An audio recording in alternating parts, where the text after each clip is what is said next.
Bonjour à tous et bienvenue dans les chroniques de la gare. Aujourd'hui on se retrouve pour la vidéo du tag des aquarelles. Alors j'ai été taguée par plusieurs personnes, il me semble qu'il y a Lilise et Panoramimix au moins, et je me souviens plus s'il y en a d'autres parce que le tag commence à dater un petit peu. Et le temps que je rattrape les vidéos chez tout le monde, je note quand on m'a tagué quelque part mais je la fais plus tard, sinon vous auriez que des tags quand j'ai fini de rattraper une chaîne.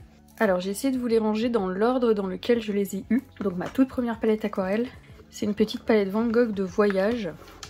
Alors il y a 10 couleurs plus un blanc et un noir. Je l'ai pas souvent utilisé parce que comme il y a très peu de couleurs dedans, et forcément quand on commence avec l'aquarelle, les mélanges c'est toujours un petit peu compliqué. Donc au début je faisais vraiment très peu d'aquarelle. Je vais vous montrer un colo que j'ai fait avec cette palette. Donc il est dans le Herbie à colorier de Larousse. J'aime beaucoup ce livre, on a plein de modèles de fleurs comme ça. Je l'avais acheté pour avoir des modèles pour dans mes autres livres. Et j'avais tenté du coup celui-ci à l'aquarelle. Je me dis que je pourrais le continuer avec du crayon aquarellable, ce serait plus facile. Vous voyez là c'était le modèle et comme je vous disais les mélanges au début de couleurs on n'arrive pas à faire ce qu'on veut. Mais je trouve que je m'étais quand même pas trop mal débrouillée pour un premier colo. Et c'est la seule fois où j'ai vraiment utilisé cette palette pour essayer de faire un colo. Ensuite, du coup c'est pas vraiment de l'aquarelle et je l'ai eu avant. Mais je me suis remis à utiliser cette petite palette, c'est de la gouache je crois. Ouais c'est ça, il y a marqué pastille de gouache. Mais moi je l'utilisais plutôt comme de l'aquarelle. Parce qu'à l'époque où je l'ai eu, je ne savais pas faire la différence entre les deux, clairement. Donc ça c'est très vieux, c'est même avant que je me mette au coloriage, je m'en servais pour certains dessins. Et je l'avais ressorti pour faire un colo dans l'histoire éternelle. Je vais vous montrer ça.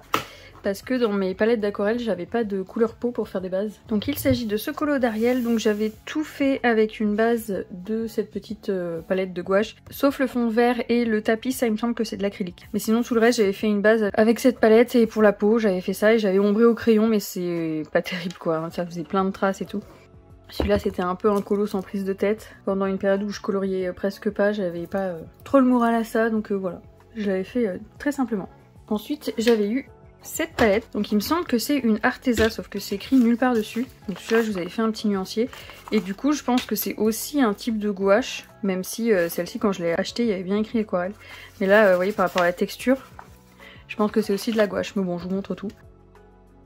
Et celle-ci, je l'avais utilisée dans mon livre Dragon de Anastasia Elicoldareva et c'était pour ce colo. Donc j'avais utilisé plein de matériel là-dessus parce que c'est un livre que j'avais acheté d'occasion et la fille de la personne qui possédait le livre avant moi avait tenté des colos dedans. Donc je crois que toute la partie du dragon, tout ce qui est là, ouais, c'est vrai que la texture, je pense que c'est de la gouache. Hein.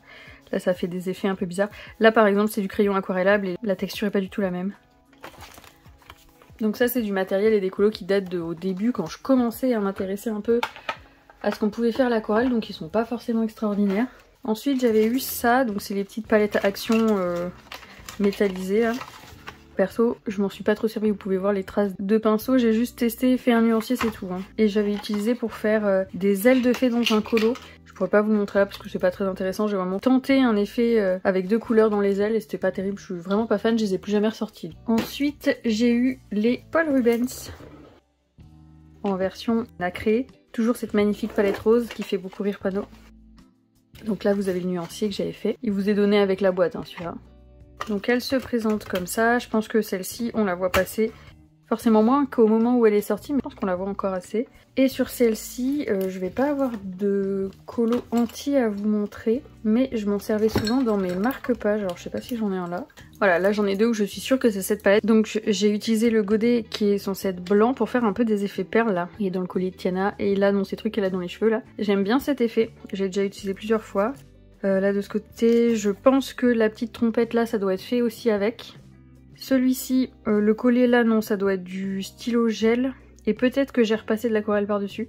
Parce que c'est pas le même doré, donc je me demande si c'est celui-là. Ok, donc là, c'est fait avec l'aquarelle. Et là, le vert que vous voyez dans le fond qui brille, c'est ce godet-là. On les reconnaît plutôt pas mal. Et de ce côté, je m'étais amusée à faire des petits détails bleus dans le fond. Mais vraiment, vous voyez, un carreau sur deux, je sais pas si ça va bien ressortir là. Donc voilà, celle-ci je l'utilise pour faire des petites touches comme ça dans les marque-pages. J'aime bien mettre des trucs qui brillent dans les marque-pages parce que comme ils sont plastifiés après, ça s'enlève pas. Ensuite, une des palettes qui m'a le plus servi du coup, c'est la Monali. Celle-ci, je l'ai achetée à Cultura et je crois que Monali, de toute façon, c'est la marque de Cultura. Je suis tombée dessus par hasard dans le magasin, je sais même pas ce que je cherchais, je crois juste que je me baladais. Et déjà, j'ai bien aimé le format parce que je me suis dit que c'était pratique d'avoir une toute petite palette comme ça et avec toutes les couleurs.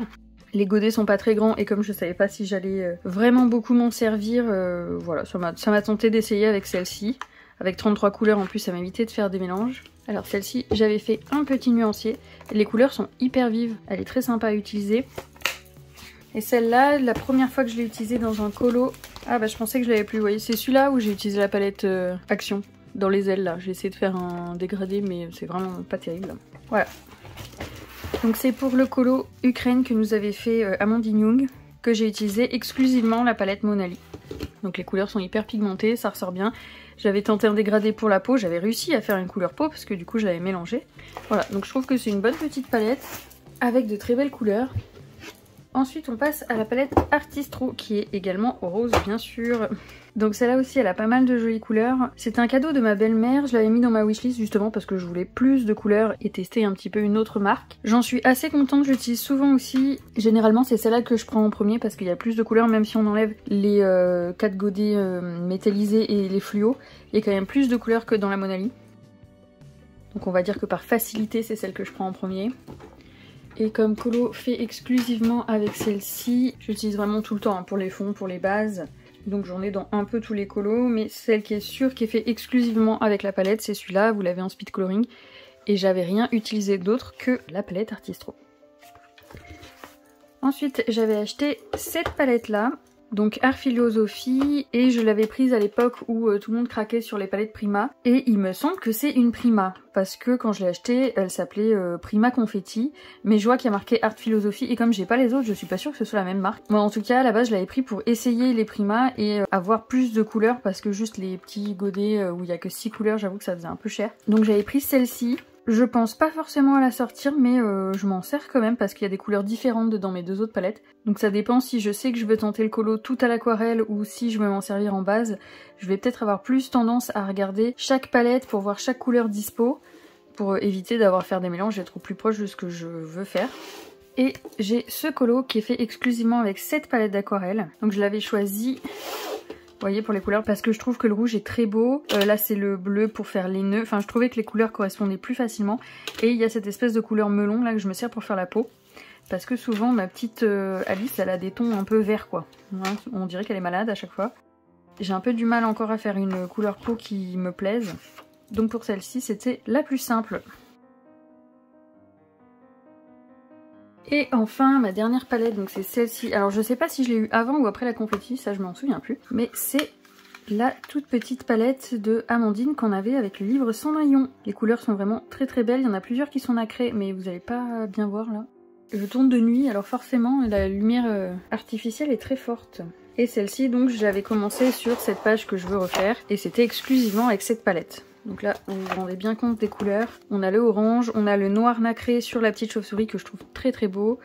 Le petit violet dans les oreilles là, c'était l'échantillon gratuit, donc je sais pas si tout le monde a celui-ci. Je suis pas sûre qu'elle mettait la même couleur chez tout le monde. On a les petites lucioles par contre, c'est pas cette palette là, ça doit être la Paul Rubens. Parce que j'ai pas de couleur vert nacré dans cette palette. Oui non, là en fait quand je regarde le colo, je vous dis des bêtises, j'ai pas du tout utilisé que cette palette là. Hein. Non non, j'ai utilisé le nacré pour la chauve-souris, le violet oui c'est celui-là. Le bleu du fond c'est sûr c'est celui-là, qui du coup est trop pigmenté et j'ai eu beaucoup de mal à le gérer sur le papier, ça fait plein de traces et c'est ça qui me plaît pas. La citrouille c'est celui-là, mais je pense que le jaune des bougies non, ça c'est sûr c'est de la Paul Rubens. La tige c'est pas du tout la même couleur.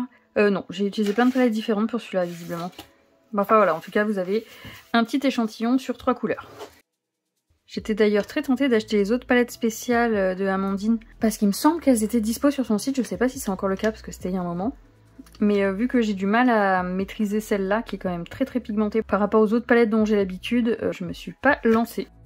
Et voilà, c'est tout pour la vidéo des aquarelles, j'espère que ça vous a plu. J'ai essayé de vous présenter un petit peu chaque colo, j'ai pas forcément fait de swatch devant vous parce que je trouve pas ça hyper pertinent pour se rendre compte de la palette. Donc sur ce, je vous souhaite une bonne journée et je vous dis à bientôt dans une prochaine vidéo.